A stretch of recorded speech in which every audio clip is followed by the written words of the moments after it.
Esto es Sobremesa, un podcast en el que los historiadores Pablo Garchunov y Roy Ora conversan sobre pasado, presente y futuro. Buen día, Pablo. ¿Cómo estás? Bien, ¿cómo te va, Roy? ¿Qué tal? Bien, bien.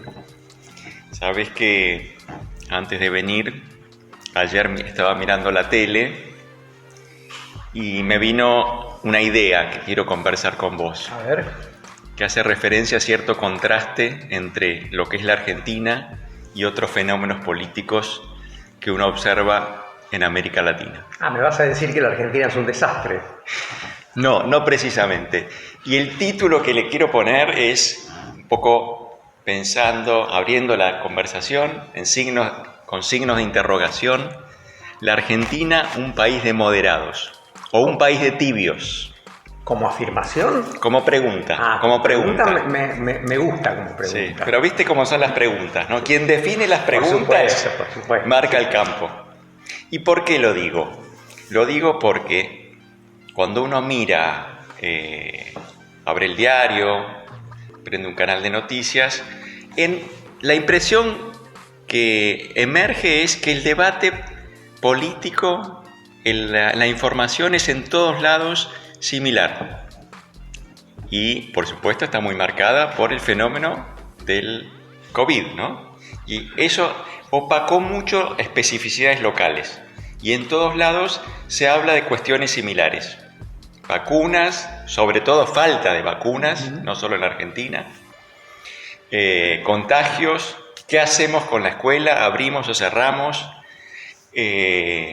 Ayuda económica. Son temas que uno encuentra por todos lados. Sí. Y junto con eso, y esto nos está hablando, si querés, de una escena pública globalizada, ¿no?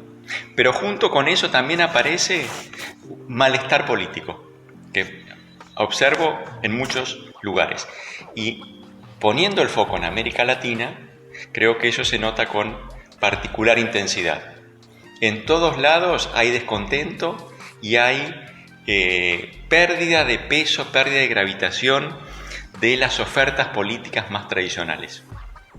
Desde fin del año pasado hasta estos días y seguramente en los próximos meses, cuando uno mira el panorama electoral, creo que uno de los factores que más llama la atención, uno de los elementos que más llama la atención, es precisamente el hecho de que están sucediendo cosas que nos hablan de fragmentación de la oferta electoral y sobre todo, y junto con esto, no sobre todo, junto con esto, emergencia de ofertas políticas radicalizadas. Aparecen figuras en los extremos. Uh-huh. Yo diría que efectivamente, y no es algo que ocurra solamente, que esté ocurriendo durante la pandemia, porque una simplificación sería decir, esto nació con la pandemia. Y en verdad esto no nació con la pandemia. La fragmentación de los sistemas políticos viene ocurriendo ya. Y ahora podríamos tomar algunos ejemplos, diría, ¿no? Déjame decir algo antes. Fragmentación del sistema político que, como vos dijiste, al fragmentarse le da más lugar a opciones radicalizadas que con pocos votos pueden llegar a tener mucha influencia y mucha participación y definir la dinámica de la vida pública. Creo que una manera de ilustrarlo es que miremos los casos. Yo cruzaría la cordillera y empezaría con Chile. Empezaría con las movilizaciones tipo 2001 de Chile, claro. Tipo 2001 sí. Argentino de Chile, ¿no? En donde en movilizaciones de, si yo no me acuerdo mal, de fines del 19, principios del 20, 2019, principios del 2020, que dejó atrás en pocos días el sistema político que los chilenos conocían y que nosotros conocíamos. Entonces, cuando vos mirás hoy, para tomar tus palabras, la oferta electoral, uno se encuentra, por ejemplo, a la izquierda es más notable, uno se encuentra, por ejemplo, con que primero en las encuestas para la presidencial de noviembre no voy a hablar de la constituyente dentro de pocos días porque ese es otro tipo de bicho, una joven que se llama Pamela Giles. Pamela Giles era militante guerrillera del Frente Patriótico, ¿cómo se llamaba? Manuel Rodríguez. Manuel Rodríguez, ¿no? Sí, el Frente Patriótico Manuel Rodríguez. Una militante y una guerrillera que se formó en Trípoli, que se formó como guerrillera en Trípoli. Lo dice con toda tranquilidad y con toda claridad. Y se presenta como una opción de izquierda, humanista, y con un lenguaje que evoca, yo diría, con una calidad mucho menor, a Elisa Carrió, ¿no?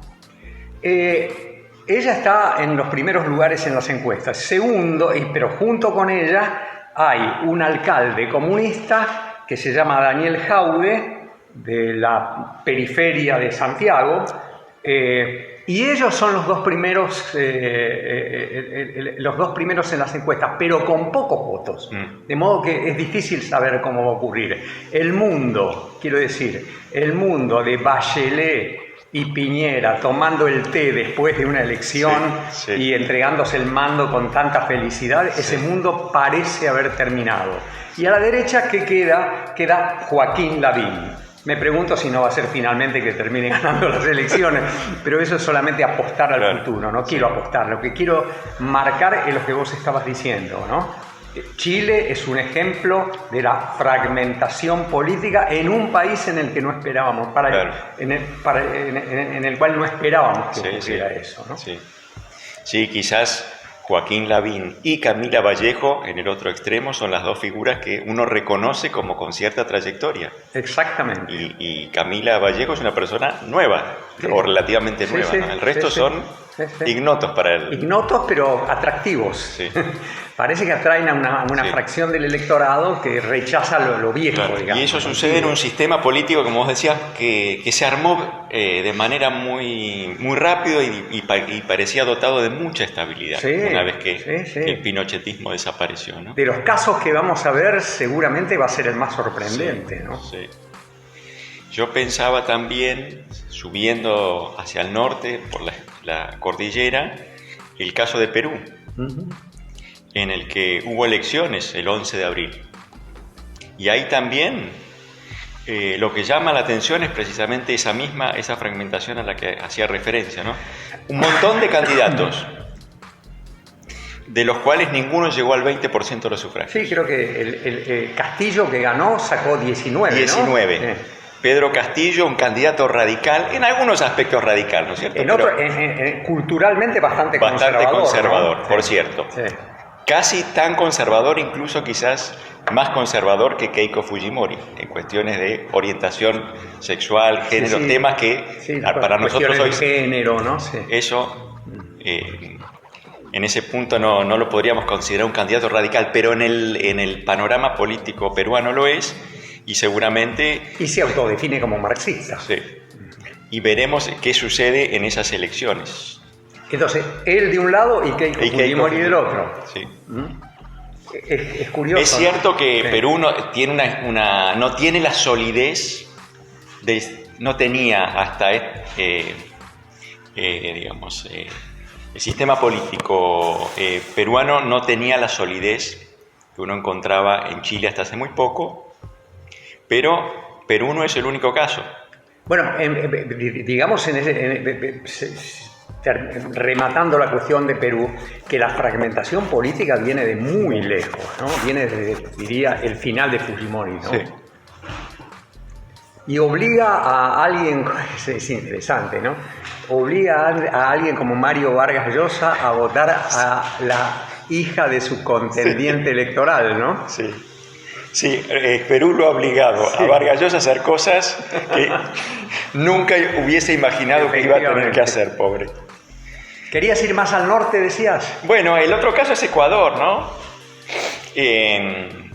Hubo elecciones en febrero y en esa primera vuelta hubo dos candidatos, los más votados, tampoco alcanzaron al 50% de los sufragios. Acá sí el sistema político está un poco más estructurado, pero Por ejemplo, durante un tiempo largo, durante varios días de incertidumbre, no se sabía quién iba a entrar al balotaje. Estaba claro que iba a ser Lasso, ¿no es cierto? Pero no estaba claro que iba a ser Lasso, el candidato de derecha.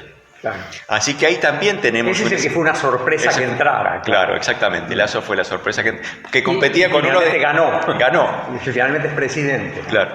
Y finalmente logró imponerse, efectivamente. Y había tenido muchas dificultades en muchas regiones de Perú para cosechar algunos votos, ¿no? Así que, digamos así, por el lado de la franja costera, por el lado del Pacífico, el escenario... ¿Me voy al altiplano un minuto? Sí, dale. Bolivia.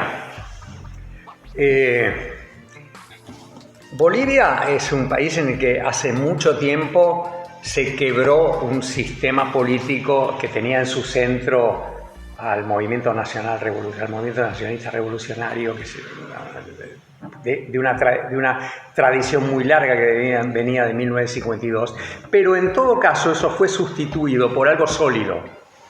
Eso sólido fue Evo Morales y su revolución, porque eso fue de verdad una revolución. Una revolución con bastante estabilidad y generando un movimiento político, el MAS, bastante robusto, ¿no? Pero a diferencia de la Argentina, porque acordémonos, ¿qué dijimos de la Argentina? Dijimos un sistema político no fragmentado y competitivo. Lo que hay en Bolivia es que la competencia finalmente terminó expresándose como golpe de Estado, ¿no? Y ahora, con el MAS volviendo al gobierno y Arce en la presidencia, lo que ocurre es algo, si querés, parecido a lo que pasaba durante las primeras etapas del kirchnerismo, ¿no? El MAS tiene fuerza, tiene conflictos internos muy fuertes, ¿no? Yo no diría que Arce es Alberto Fernández, pero es un hombre de gestión más bien que de política, y una impugnación indigenista que terminó votando por Arce, ¿no? Y del otro lado no hay nada, casi toda la crítica al gobierno del MAS es una crítica regional. Es Camacho y son los pueblos indígenas. No hay sistema político. Hay un movimiento político, pero no un sistema político. Me parece que esa es una característica de Bolivia que la diferencia de la Argentina, ¿no? Sí. Bueno, descripta de esta manera la situación boliviana, me das pie para ir hacia la Argentina. A ver. Y mirar a la luz de estas diferencias ciertas singularidades, yo diría, no solo de la Argentina, sino más en general del Río de la Plata. Porque acá esta cuestión más general que yo planteaba al comienzo encuentra calificaciones, encuentra limitaciones, ¿no? Esto es, vos decías recién, un sistema político competitivo con alternancia genera resultados políticos de otra naturaleza. Y yo creo que en ese sentido es lindo comparar, ¿no? Porque habíamos comenzado hablando de una agenda común, una agenda de problemas común. Pero esa agenda de problemas comunes se procesa de distinta manera de acuerdo a cómo funciona el sistema político. Y en este sentido, creo que la evidencia más significativa que tenemos ante nosotros es que la Argentina tiene una grieta, tiene un descontento intenso. Sin duda. Como también, quizás con menos intensidad, eso se observa en Uruguay. Pero en la medida en que la Argentina tiene un sistema político más estructurado, es muy difícil, me parece, ahora quiero ver qué pensás vos, que aparezcan fenómenos como los que describimos incluso para Chile, ¿no es cierto? Esos nombres como los de Pamela Giles Moreno, ¿no es cierto? Tenemos acá figuras en los extremos, pero tengo la impresión de que esas figuras en los extremos tienen un papel, no diría decorativo, pero sí muy marginal en el funcionamiento del sistema político. Alguien nos podría decir Cristina es una expresión radicalizada, pero fíjate que hay ahí hasta cierta autolimitación. Cristina es tan autorradicalizada, el grado de radicalización de Cristina, la percepción de la sociedad, hizo que ella misma eligiera una alternativa más al centro para gobernar, ¿no? Y eso habla justamente de que Cristina se dio cuenta de que estaba compitiendo y que no podía ceder el centro, Sí. ¿no? En ese sentido, en ese solo sentido, yo diría que Cristina también es una moderada, Sí. o por lo menos tiene la astucia de la moderación, Claro. ¿no? Sí, yo diría en este sentido, la Argentina en un punto, en este marco más general que estamos describiendo, es una suerte de oasis de estabilidad. Y esa estabilidad creo que tiene esos dos elementos que vos señalabas. Un sistema político que funciona con dos partidos que pueden alternarse en el poder y que logran controlar a sus extremos, los hacen jugar en el marco de iniciativas donde, bueno, tienden a ir hacia el centro. Y la otra pregunta que yo me hago es, bueno, ¿por qué es esto así? ¿A qué se debe? Y yo creo que hay un elemento ahí que tenemos que señalar, que tenemos que reconocer, y es que en un punto la sociedad argentina es mucho más moderada de lo que le gusta reconocerse. Esto es, que quienes apuestan a proponer una agenda más radical, rápidamente se dan cuenta que eso los aleja de las chances de llegar a la Casa Rosada. Yo diría, hay mucho griterío radicalizado de minorías intensas, pero una sociedad que no se mueve mucho del eje centrista y moderado, ¿no? Sí.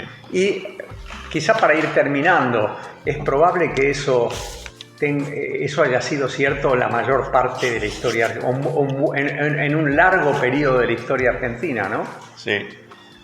Yo a veces insisto en que cuando uno mira hacia el pasado y ve los nombres de los grandes partidos, la Unión Cívica Radical, el personalismo, no siempre tenemos el justicialismo. Decía, no siempre tenemos en cuenta que hay una dimensión importante de la política argentina que es la dimensión personalista, grandes líderes. Uh-huh. Pero al mismo tiempo esos grandes líderes funcionan en el marco de partidos y fueron casi siempre grandes constructores de partidos. Uh-huh. Lo fue Irigoyen, lo fue Perón a su manera, lo fue Alfonsín a su manera, sí. Y eso dejó un legado. Entonces figuras políticas muy ambiciosas, con mucho potencial, con mucho arrastre, se ven limitadas por ese fenómeno. Entonces yo creo que tenemos ahí esas figuras tienen una restricción que, si se quiere, política, funciona en el marco de un sistema político que les pone coto a lo que hacen, y en el marco de una sociedad que, bueno, en una sociedad en la cual esas identidades políticas también están arraigadas, no solamente nombres, sino también cosas más grandes vinculadas con los grandes valores que informan esas organizaciones. Yo terminaría diciendo que, como creo que todo lo que acabas de decir es una virtud en la Argentina, espero que dure. Sí, yo creo que sí, que va a durar. ¿Vos crees que va a durar? Sí. Que no hay amenazas por los liberales de derecha. Sí. Bueno, en realidad el Frente de Todos no parece tener una amenaza, sino las amenazas que pueden estar en todo caso dentro del propio sí. Frente, ¿no? Y que, no sé, como siempre me parece que son administrables. Sí. Administrables y en algún caso también administradas. Pero yo creo que ese es un tema sobre el cual podemos hablar en otra reunión, porque hay un fenómeno de ascenso de la nueva derecha, no es un fenómeno solamente nacional, pero en todo caso yo diría a esos grupos les va a costar ganarse un lugar en la vida pública y bueno, por supuesto uno siempre manifiesta, tiene razones de queja, tiene buenos motivos de queja para lamentarse que la política argentina no sea mejor, pero vista en una perspectiva comparativa, creo que al menos no es tan mala como la que se observa en otros lugares. A la hora del voto parece que decide la prudencia, sí, ¿no? Así es. Bueno, pero de todas maneras hablaremos de la derecha en algún otro momento. Muy bien. Chau, Roy, nos vemos la semana que viene.